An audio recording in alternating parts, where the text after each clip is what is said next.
한밤에 편히 주무셨습니까?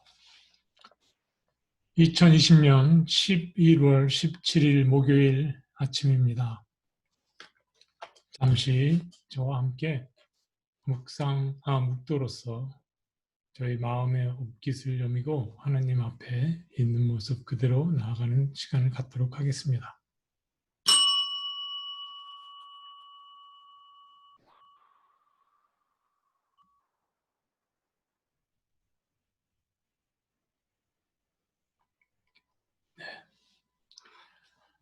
오늘 저희가 함께 부를 찬송은 찬송가 210장 시온성과 같은 교회입니다.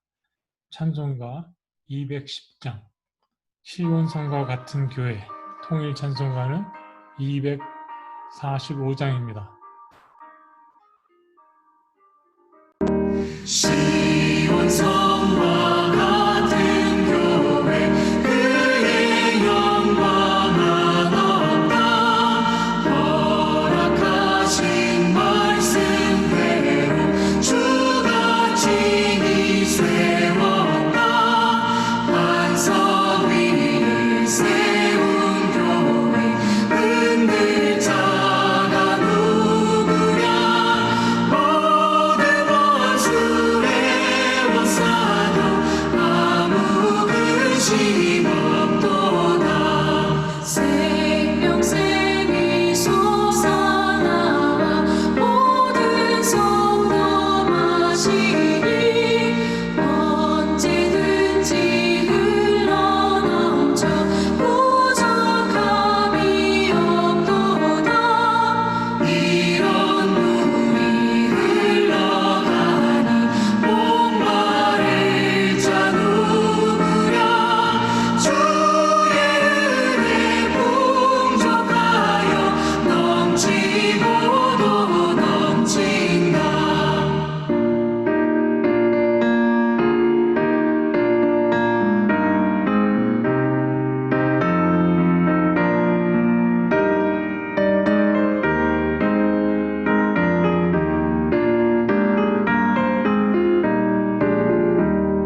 주의 은혜 내가 받아 시온 백성 되는데 세상 사람 비방해도 주를 찬송하리라.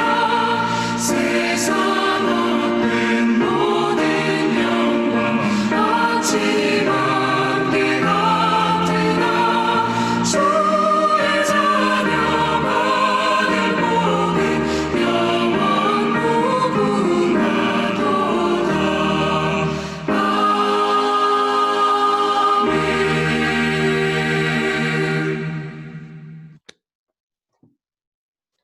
아멘. 이 아침 하나님께서 주시는 말씀은 다니엘서 2장 36절에서 49절의 말씀입니다. 다니엘서 2장 36절에서 49절의 말씀입니다. 다 함께 계신 처소에서 함께 봉독하도록 하겠습니다. 36절입니다. 그 꿈이 이러한즉 내가 이제 그 해석을 왕 앞에 아뢰리이다. 왕이여, 왕은 여러 왕들 중의 왕이시라. 하늘의 하나님이 나라와 권세와 능력과 영광을 왕에게 주셨고 사람들과 들짐승과 공중의 새들 어느 곳에 있는 것을 막론하고 그것들을 왕의 손에 넘기사 다 다스리게 하셨으니 왕은 곧 그 금머리니이다. 왕을 뒤이어 왕보다 못한 다른 나라가 일어날 것이요 셋째로 또 놋 같은 나라가 일어나서 온 세계를 다스릴 것이며 넷째 나라는 강하기가 쇠 같으리니 쇠는 모든 물건을 부서뜨리고 이기는 것이라.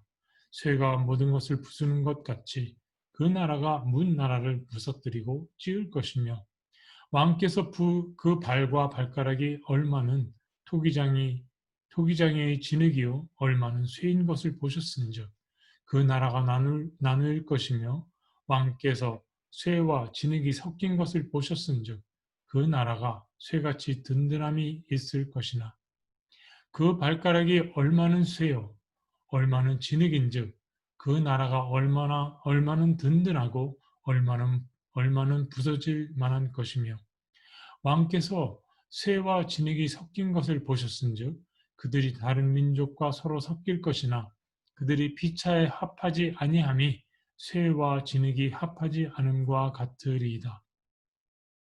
이 여러 왕들의 시대에 하늘의 하나님이 한 나라를 세우시리니 이것은 영원히 망하지도 아니할 것이요 그 국본이 다른 백성에게로 돌아가지도 아니할 것이요 도리어 이 모든 나라를 쳐서 멸망시키고 영원히 설 것이라.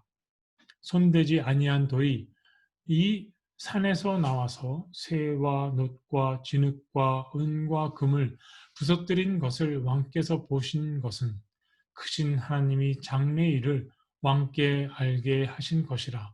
이 꿈은 참되고 이 해석은 확실하니이다 하니. 이에 느부갓네살 왕이 엎드려 다니엘에게 절하고 명하여 예물과 향품을 그에게 주게 하니라. 왕이 대답하여 다니엘에게 이르되 너희 하나님은 참으로 모든 신들의 신이시요 모든 왕의 주제시로 네가 능히 이 은밀한 것을 나타내었으니 네 하나님은 또 은밀한 것을 나타내시는 이시로다. 왕이 이에 다니엘을 높여 귀한 선물을 많이 주며 그를 세워 바벨론 온 지방을 다스리게 하며 또 바벨론 모든 지혜자의 어른들을 삼았으며 왕이 또 다니엘의 요구대로 사드락과 메삭과 아벳느고를 세워 바벨론 지방의 일을 다스리게 하였고 다니엘은 왕궁에 있었더라. 아멘. 다 함께 기도드리시겠습니다. 하나님, 이 아침 조용한 시간에 저희의 잠을 깨워주셔서 하나님 전전으로 인도하여 주심을 감사드립니다. 세상은 어지럽고 세상은 바쁘게 돌아가고 여러 가지 무성한 소문이 들리지만은 저희의 심령은 아침부터 잠들 때까지 늘 주님의 말씀을 중심으로 살아가게 하심을 감사드립니다. 오늘 주시는 말씀 가운데 저희가 하루를 살 양식을 허락하여 주시옵고 그 말씀으로 묵상하는 가운데 오늘의 삶을 주님께 드리는 예배로 살게 하옵소서. 인도하는 이 사람에게 주님 함께하여 주사 저의 입을 주장하여 주시옵고 묵상하는 하나님의 자녀들의 심령을 주님께서 함께 어루만지사 그 묵상 또한 주님께 연락되기를 원하옵나이다. 이 모든 말씀을 우리 주 예수 그리스도 이름으로 기도드렸사옵나이다. 아멘. 네, 편히 주무셨죠? 어제까지 담임 목사님께서 좀 밀린 다니엘서 묵상을 다 생명의 말씀 교재대로 해주셨기 때문에 저는 편하게 목요일 예정대로 목요일 말씀 묵상을 진행하도록 하겠습니다. 성서학자들은 다니엘을 정복자라고 합니다. 그 이유는 다니엘이 포로로 끌려가서 바벨론 제국의 총리직을 수행할 동안 4개 왕조의 13명의 왕을 경험하게 되는데 그 왕들이 모두 총리인 다니엘의 말을 따랐기 때문입니다. 비록 당시 하나님의 뜻은 바벨론 제국으로 하여금 세계를 다스리게 하는 것이었지만은 여전히 진정한 통치자는 하나님 사랑으로 뜻을 세운 다니엘을 통해 다스리시는 하나님이셨다는 말입니다. 오늘 말씀을 통해서 저는 또 여러분은 성령님께서 말씀하시는 2가지의 특징을 깨달을 수 있습니다. 첫 번째로 우상의 제국 바벨론의 중심부에서 동화를 종용받는 상황에도 불구하고 뜻을 정해서 하나님을 사랑하는 다니엘의 모습은 예배에 대해서 생각하게 합니다. 팬데믹 상황에서 성도님들은 온라인으로 예배를 드려왔습니다. 온라인 예배를 드릴 수밖에 없는 어쩔 수 없는 상황이 오래 지속되자 그것은 마치 하나님과 우리 사이를 갈라놓으려는 우상이 지배하는 바벨론 제국의 통치와도 같게 느껴집니다. 예배를 포기할 수 없기에 온라인으로 예배를 드리고 있지만은 다음과 같은 두 가지 질문을 우리는 갖게 됩니다. 첫 번째 질문은 온라인 예배가 진정한 예배인가? 온라인으로 드리는 성만찬이 진정한 성만찬이 될 수 있는가? 이 질문은 온라인 예배로서의 적정성 또는 타당성에 관한 질문입니다. 결론부터 말씀드리면, 네, 온라인 예배도 예배입니다. 온라인 성만찬도 성만찬입니다. 이 말씀이 여러분들께 큰 위로가 되길 바랍니다.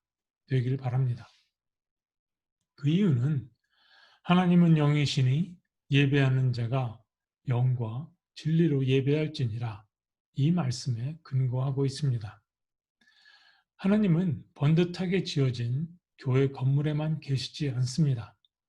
지금은 없어진 청계천 판자촌, 청량리와 용산의 사창가, 미아리 집장촌에도 계셨으며 인생의 막바지라 불리는 탄광촌에도 계시며 홈리스들이 텐트를 치고 모여 사는 내시빌의 엘링턴 파이크웨이, 스프링 스트리트에도 계시고 얼어붙은 동토의 땅, 북한 땅에도 계시고 오지, 아마존 피그미족 마을에도 계십니다. 하나님은 어제도 계셨고 오늘도 계시며 내일도 계십니다. 영이신 하나님은 시간과 공간에 제약을 받지 않으시고 관계가 있는 곳에서는 언제나 계십니다. 다시 말해 온라인 예배든 오프라인 예배든 무소부재하신 하나님 당신께는 전혀 문제가 없다는 말입니다. 언제나 그렇듯이 문제는 예배를 드리는 예배자의 마음가짐입니다. 중심을 보시는 하나님 앞에서 코람되어 내가 있는 그 시간, 그곳에서 진정과 신령으로 예배를 드린다면 형식이 온라인일 뿐 예배는 드려지게 되는 것이랍니다. 정리하면 온라인 예배의 도전은 하나님께 있는 것이 아니라 예배자에게 있는 것입니다. 그러므로 뒤집어 생각해 보면 온라인 예배는 우리를 힘들게 하는 것이 아니라 오히려 우리의 영성, 곧 하나님을 향한 우리의 사랑을 견고히 해주는 기회가 되는 셈입니다. 두 번째 질문은 그렇다면 내가 다니는 본 교회의 주일 예배를 드리는 대신 한국의 주일 아침 예배를 미국 시간으로 토요일 저녁에 온라인으로 드리고 주일에는 가족이나 친구와 들로 산으로 시간을 보내러 가도 되는가? 네, 물론입니다. 살다 보면 불가피하게 자기가 속한 교회 공동체의 주일 예배 시간을 지키지 못하게 되는 경우가 있습니다. 그런 경우 예배자가 토요일에 예배를 드리고자 하는 마음을 하나님은 갸륵하게 여기시고 예배를 받으십니다. 그러나 이 질문의 포인트는 그 동기가 무엇이냐입니다. 예배자의 마음가짐으로 다시 돌아가게 되는 것이죠. 여러 가지 동기가 있겠지만은 저는 이것 하나만은 꼭 짚고 넘어가야 하겠습니다. 그것은 시간을 효율적으로 활용하기 위한 동기입니다. 이 동기는 하나님의 마음에 합할 수 없습니다. 왜냐하면 그 동기는 하나님을 중심에 모신 데서 오는 것이 아니라 자기의 필요와 만족을 중심에 두고 있기 때문입니다. 온라인 예배는 시간의 효율적 이용이라는 면에서 딱 안성맞춤입니다. 그런데 이 효율성은 하나님의 개념이 아닌 인간의 개념입니다. 효율성을 잣대로 인간은 성공과 실패를 평가합니다. 효율성이란 쉬운 말로 풀면 최소 비용으로 최대의 만족을 얻어내는 것입니다. 그것이 모든 것을 상품화하여 이기적 욕심에 의해 수요와 공급이 돌아가는 시장의 원리입니다. 그리고 시장주의의 근본은 만몬입니다. 우리는 만몬 우상이 지배하는 세상 속에 살면서 우리도 모르게 이 효율의 기준에 길들여져 판단하고 행동하고 있습니다. 때문에 효율성의 개념으로 예배도 드리고 여가를 즐기며 최대의 만족을 구하려고 하는 것입니다. 그러나 이런 동기로는 하나님의 마음에 합한 예배는 어렵습니다. 만몬은 이런 동기에서 하나님은 철저하게 비효율적이신 분이기 때문에 하나님을 내 삶에서 없애버리도록 유인합니다. 욕심에서 기인한 이러한 예배 형태는 다른 중요한 문제를 야기합니다. 그 대표적인 것이 주식과 간식, 학교 수업과 과외 수업 등 주와 종, 주된 것과 부수적인 것을 혼동케 한다는 것입니다. 여기서 그치지 않고 부수적인 것을 기준 삼아 비교해서 주된 것을 평가하려 든다는 데 문제가 있습니다. 생각해 보십시오. 부모가 자기 자식을 다른 집 자식과 비교하면 그 가정이 어떻게 될지를. 제가 고등학교를 다닐 때만 해도 그때는 과외가 한창이었습니다. 과외에 너무나 열심히 한 나머지 과외 선생의 수업으로 유능한 과외 선생의 자질을 보고 학교 선생을 판단하려 했습니다. 삶은 이렇게 될 때 복잡해지고 갈등이 일고 분열이 납니다. 삶을 되도록 단순하게 하려고 노력해야 합니다.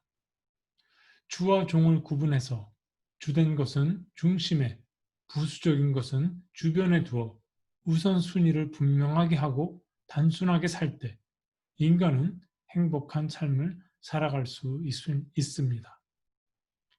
한 사람이 두 연인을 동시에 사랑할 수 없으며 사랑은 그 대상에 올인해서 모든 것을 품어줍니다. 모든 관계는 사랑에 기초하여야 합니다. 이것이 가정으로부터 출발해서 자신이 속한 모든 공동체를 향한 책임과 의무입니다. 신앙생활도 다르지 않습니다. 주객이 전도되는 복잡한 관계 속에서는 주된 것을 향한 사랑이 메마르게 되고 내 안에 갈등이 생기게 되고 공동체에 문제를 일으킵니다. 부수적인 것이 유익하다 할지라도 그것은 주된 것을 향한 나의 마음을 만일 어지럽힌다면 나는 그것을 과감히 포기할 줄 알아야 합니다. 그것이 사랑하는 대상을 향한 진정한 용기라고 생각합니다.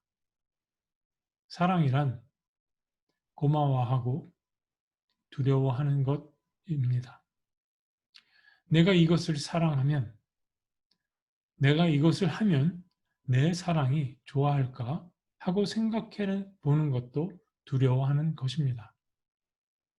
요약하면 하나님 앞에서 그 어떤 것도 가능하지만 우리는 마음에서 비롯된 동기를 냉정히 정직하게 바라보고 하나님께서 부여해 주신 자유의지로 선택해야 합니다. 이제 꿈과 꿈의 해석에 대해 나누어 보도록 하겠습니다. 꿈을 중심으로 오늘 본문에는 세 사람이 등장합니다. 꿈을 꾼 왕, 술사, 그리고 다니엘입니다. 왕은 꿈의 내용을 알려주지도 않고 술사들에게 내용과 해석을 내어놓으라고 합니다. 술사들이 그러지 못하자 왕은 모두 처단해버리겠다고 합니다. 여기서 우리가 놓치지 말아야 할 것은 분노의 중심에는, 그 핵심에는 늘 두려움이 있다는 것입니다. 명상법에 이런 것이 있습니다. 벽에 한 점을 그려놓고, 작은 점을 그려놓고 그 점을 몰입해서 한참 동안 뚫어지게 바라보게 하는 것입니다. 그러면 얼마 지나지 않아서 그 점이 하늘만큼 크게 보이기 시작합니다. 마찬가지로 두려워하는 대상에 골몰하면 골몰할수록 두려움은 더욱더 커집니다. 그래서 극도의 두려움은 극도의 분노를 갖게 합니다. 분노가 밖으로 표출되는 것이 살인이고, 이러지도 저러지도 못해 안으로 터져버리는 것이 자살입니다. 그러므로 분노가 치밀 때는 무엇인가 결정하는 일을 보류해야 합니다. 그러나 느부갓네살 왕은 분노를 참지 못했고, 분노가 표출되자 자신이 아닌 타인을 향해 살인을 명하는 폭군으로 변합니다. 술사들은 죽을 목숨이었습니다. 그러나 다니엘은 하나님의 도우심으로 꿈의 내용과 해석을 모두 다 내놓아 모든 목숨을 살렸습니다. 이렇게 하나님을 향한 두려움은 세상의 모든 두려움을 물러가게 합니다. 기억하시기 바랍니다. 하나님을 향한 두려움은 세상의 모든 두려움을 물러가게 합니다. 먼저 꿈에 대하여 나누어 볼까요? 나누고 싶은 말씀은, 나를 향한 꿈은 언제나 내 삶 가까이에 있다는 것입니다. 다니엘의 입장에서 생각해 보면 왕이 꾼 꿈은 왕을 위한 것일 것 같았으나 정작 내용을 뜯어보니 그 꿈은 다니엘과 이스라엘 백성들을 위한 꿈이었던 것이었습니다.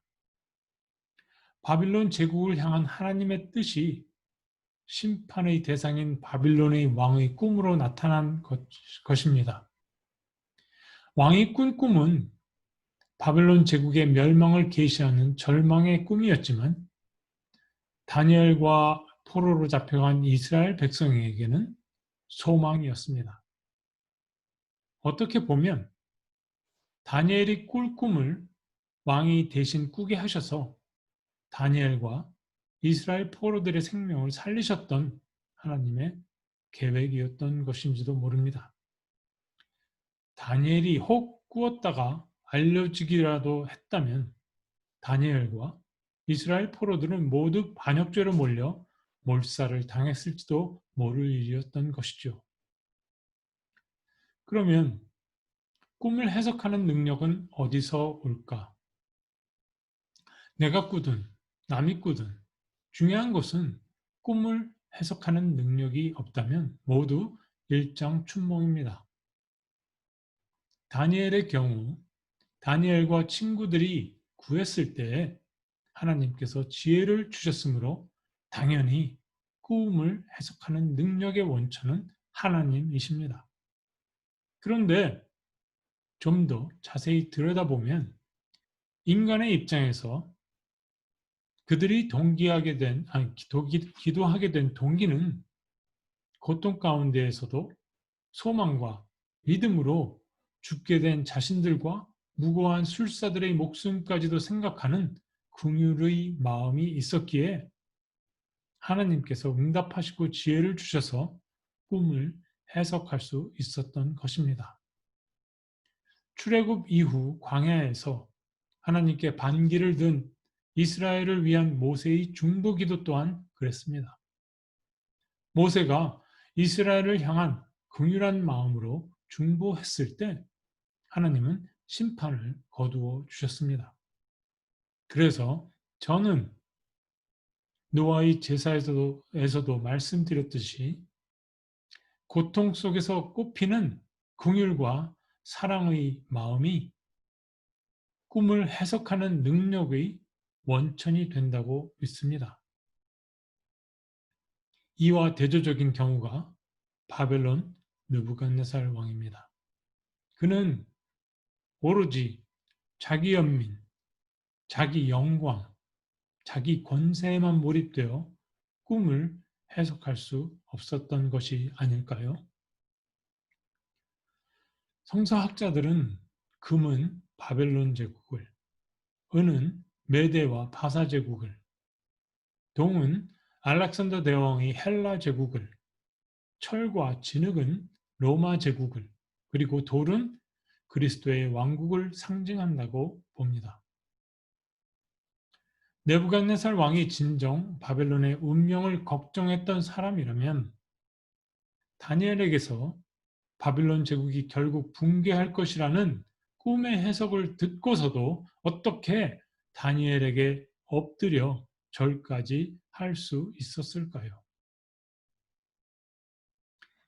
끝으로 인터넷에서 찾은 글을 소개하면서 오늘의 묵상을 마치고자 합니다. 남편이 교통사고로 세상을 떠나 혼자서 초등학생 두 아들을 키워야 하는 자매가 있었습니다. 급작스런 남편의 죽음으로 어떻게 살지 캄캄했습니다.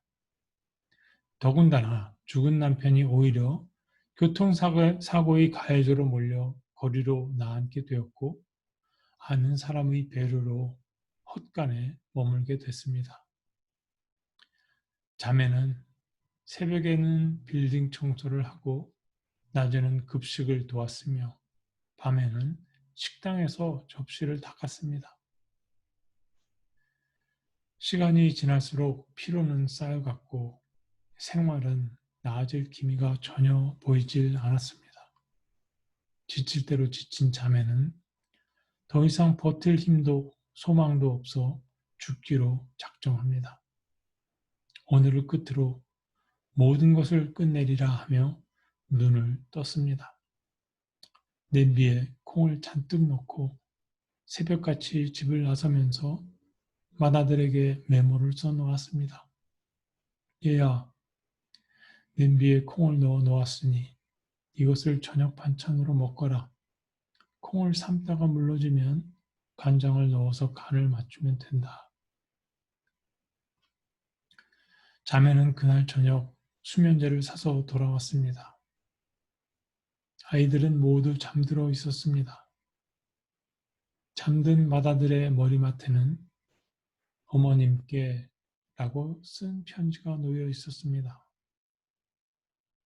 어머니가 말씀하신 대로 콩을 삶고 물렁해졌을 때 간장을 부었어요. 그런데 동생이 짜서 못 먹겠다며 맨 밥만 먹었어요. 정말 죄송해요. 내일 저에게 콩 삶는 법을 가르쳐 주세요. 자매는 눈물을 흘리며 짜디짠 콩자반을 하나하나 집어 먹었습니다. 곤히 잠든 두 아들의 얼굴이 눈에 들어왔습니다. 삶을 포기할 수 없었습니다. 네, 여기까지입니다. 이 자매에게 꿈은 어떤 모습으로 찾아왔습니까? 자매는 그 꿈을 어떻게 해석했나요? 여러분, 고통 중에 계십니까? 꿈은 결코 먼데 있지 않습니다. 생명을 살리는 꿈은 꼭 환상만으로 찾아오는 것이 아니랍니다. 여러 얼굴로 찾아와서 지금 이 순간 스쳐 지나가고 있을지도 모릅니다. 고통 가운데 피어나는 사랑으로 그 꿈을 만나시기 바랍니다. 하나님을 향한 사랑만이 꿈속에 심겨진 하나님의 뜻을 내 것으로 담을 수 있습니다. 그리고 그 뜻은 여러분을 살리실 것입니다.